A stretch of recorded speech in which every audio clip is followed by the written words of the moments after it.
आज आपण पाहणार आहोत विकतसारखी अगदी मस्त अशी रसमलाई, तीही घरच्या घरी सोप्या पद्धतीने।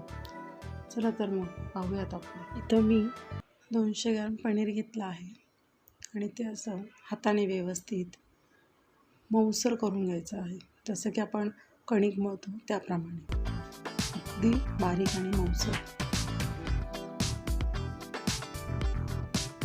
तुम्ही पाहू शकता इथे कसा एकदम मऊसर असा पनीरचा गोळा तयार केला आहे।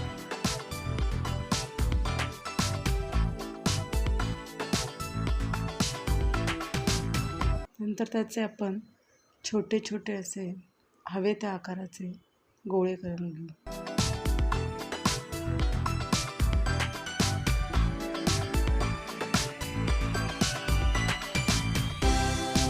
अशा प्रकारे सर्व गोळे तयार करून घेऊ। नंतर एका पातेल्यात 2 ग्लास पाणी आणि 1 वाटी साखर टाकून असे पूर्णपणे उकळून घ्यावे आणि नंतर त्यामध्ये हळूहळू अशा पद्धतीने ते गोळे सोडून द्यावे।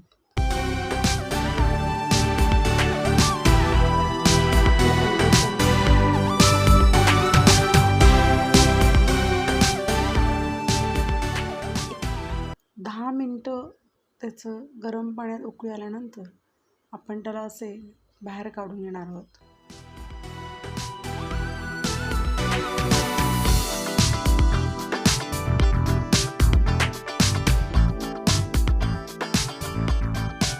सगळे काढून घेतल्याच्यानंतर एका भांड्यात घेऊन दूध घेतलं आहे ते अर्धा लिटर। त्यामध्ये मी 1 वाटी साखर टाकली, हवी असल्यास तुम्ही कमी जास्त करू शकता आणि ती व्यवस्थितपणे मंद आचेवर अशी विरघळून घेतली आहे। पाहू शकता इथे मस्त उकळी आली। उकळी आल्याच्या नंतर मी 1 चिमूटभर असा पिवळा रंग टाकला आहे खायचा, जेणेकरून आपली रसमलाई थोडीशी पिवळसर दिसेल। आणि आता ते पूर्णपणे बारीक गॅसवरतीच आपल्याला उकळून घ्यायची आहे।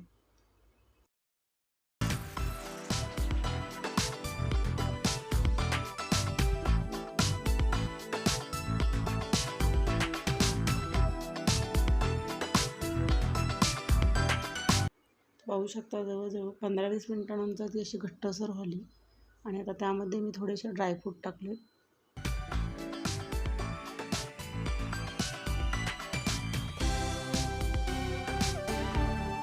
पाहू शकता त्याची कन्सिस्टन्सी कशी तयार झाली आहे, थोडासा घट्टसरपणा आला आणि आता थंड झाल्यावर ही पुन्हा अजून थोडीशी घट्ट होणार आहे, त्यामुळे आपण ती गॅसवरून आता खाली काढूयात। रूम टेम्परेचरलाच ही थोडा वेळ ठेवून थोडीशी सेट होण्यासाठी ठेवून द्यायची, अर्धा तास।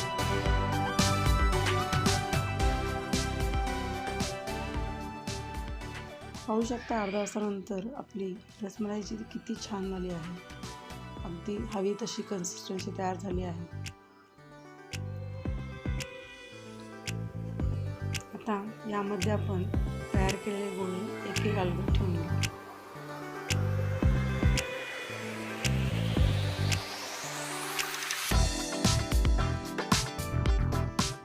आता आपण ही फ्रीजमध्ये एक 10 ते 15 मिनिटं ठेवूया सेट होण्यासाठी।